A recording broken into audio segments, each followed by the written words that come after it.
साड़ी पहन के भी अच्छी लगती हैं, आप सलवार सूट में भी अमृता जी की तरह अच्छी लगती हैं, और मेरी तरह से कोई ना भी पहने तो भी अच्छे लगते हैं। हम तो लोक लज्जा के लिए पहन लेते हैं। बच्चों को कौन कपड़े पहनाता था पहले? हम तो 8-10 साल तक तो ऐसे ही नंगे घूमते रहते थे।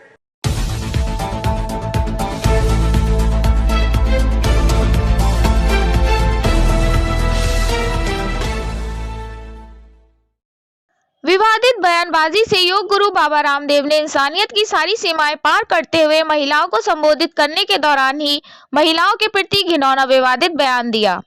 आदाब, आप देख रहे हैं अपना मनपसंद चैनल तेज बरेली न्यूज। जहां महिलाओं को शर्मसार किया तो वहीं देश के कानून व्यवस्था की कमान संभाले गृह मंत्री के शासनकाल में भी महिलाओं पर विवादित बयान दिया। सत्तारूढ़ दोस्ती के नशे में चूर योग गुरु बाबा रामदेव ने महिलाओं के कपड़ों पर टिप्पणी करते हुए इंसानियत को शर्मसार कर दिया, तो वहीं बाबा के बयान से देश भर की महिलाओं में आक्रोश देखा जा रहा है। आज उत्तर प्रदेश की बरेली के संगठन पैनी नजर सामाजिक संस्था की प्रदेश अध्यक्ष एडवोकेट सुनीता गंगवार ने योग गुरु बाबा रामदेव के बयान पर अपनी प्रतिक्रिया व्यक्त करते हुए कहा। वहीं सबका हक ऑर्गेनाइजेशन की अध्यक्ष वरिष्ठ समाज सेविका व पूर्व विधानसभा प्रत्याशी राफिया शबनम ने सत्तारूढ़ पार्टी के दोस्त योग गुरु बाबा रामदेव के बयान पर कड़ा विरोध व्यक्त करते हुए कहा कि महिला आयोग को बाबा रामदेव के बयान पर कानूनी कार्रवाई करना चाहिए। उन्होंने योग गुरु बाबा रामदेव के बयान पर अपनी प्रतिक्रिया व्यक्त करते हुए कहा। रिपोर्ट जमीर अहमद। अभी 2 दिन पहले बाबा रामदेव जी का एक बयान आया है जिसमें उन्होंने कहा है कि महिलाओं के ऊपर उन्होंने बोला है कि महिलाएं साड़ी सूट या बिना कपड़ों के भी अच्छी लगती हैं।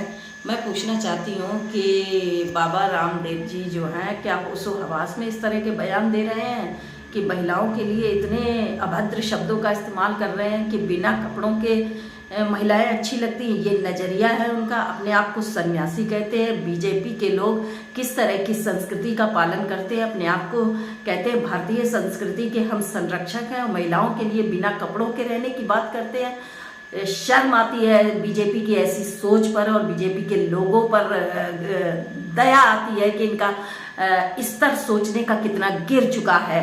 और मैं ऐसे इनके बयानों की घोर निंदा करती हूँ, बल्कि इन्होंने पूरे हिंदुस्तान की महिलाओं का अपमान किया है। इन्हें सार्वजनिक रूप से महिलाओं से क्षमा मांगनी चाहिए, क्योंकि बाबा रामदेव भी एक महिला के गर्भ से ही जन्मे हैं। क्या वो अपनी माँ के लिए ऐसा सोच सकते हैं और अपनी माता और बहनों के लिए सार्वजनिक रूप से बिना कपड़ों के उनकी प्रस्तुति कर सकते हैं? मैं पूछना चाहती हूँ उनसे।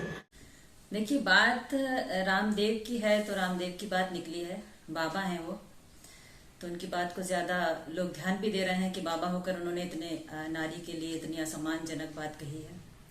लेकिन कुछ हमारे देश की विडंबना भी है कि यहाँ हिजाब पर पाबंदी लगाई जाती है कि हिजाब गलत है, उस पर रोक लगना चाहिए, और लिव इन रिलेशनशिप जैसे मुद्दों को आगे बढ़ाया जाता है। तो ये बाबा रामदेव की सोच नहीं है, ये हमारे देश का दुर्भाग्य है कि हम लिव इन रिलेशनशिप क्या है ये, इसको हम जायज मानते हैं, और अगर हम हिजाब पहन लें तो उसको हम गलत मानते हैं।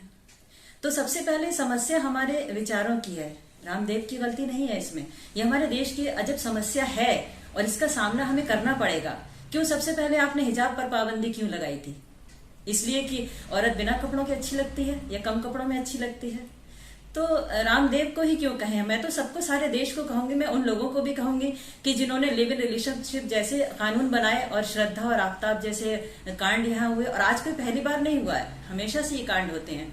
और रामदेव की या बाबा जी की बात करें तो बाबाओं का तो ये गिरोह ही पूरा इस तरह का है, वरना राम रहीम जेल में ना होते, आशाराम जेल में ना होते।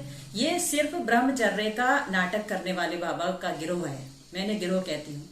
तो सिर्फ आप ब्रह्मचर्य का नाटक करते हैं और आप पर्दे के पीछे सब कुछ करते हैं, और करने के बाद जो आपके विचार हैं वो कहीं ना कहीं इस तरह से सामने आ जाते हैं। उन पर अगर कार्यवाही नहीं हुई तो इसी तरह से जो हमारे देश की महिलाएं हैं वो बेइज्जती का सामना करती रहेंगी, और इनकी और जो है हिम्मत बढ़ती रहेगी। इन्हें जरूर कार्रवाई की जानी चाहिए। एक तरह से ये भी देखा जाता है कि ये सत्तारूढ़ पार्टी के दोस्तों में आते हैं, क्या उसी के गुमान में इनके इस तरह का बयान आता है? बिल्कुल, सत्तारूढ़ पार्टी का तो बहुत ज्यादा समर्थन उनको मिला हुआ है। बल्कि मैं तो ये कहूंगी कि जब से बीजेपी सरकार आई है, सीधा सीधा ये कहा जाए तो इस तरह के मुद्दे उठाए जाते हैं, जानबूझकर इस तरह की बातें की जाती हैं।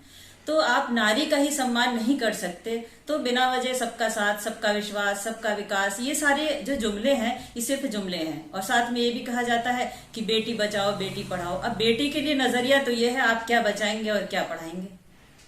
नहीं, इसमें जो है ना, महिला आयोग को आगे आना चाहिए और बाकायदा महिला आयोग को मुकदमा दर्ज कराना चाहिए, क्योंकि मुकदमे दर्ज कराने की जो प्रथा है वो बीजेपी ने शुरू की है।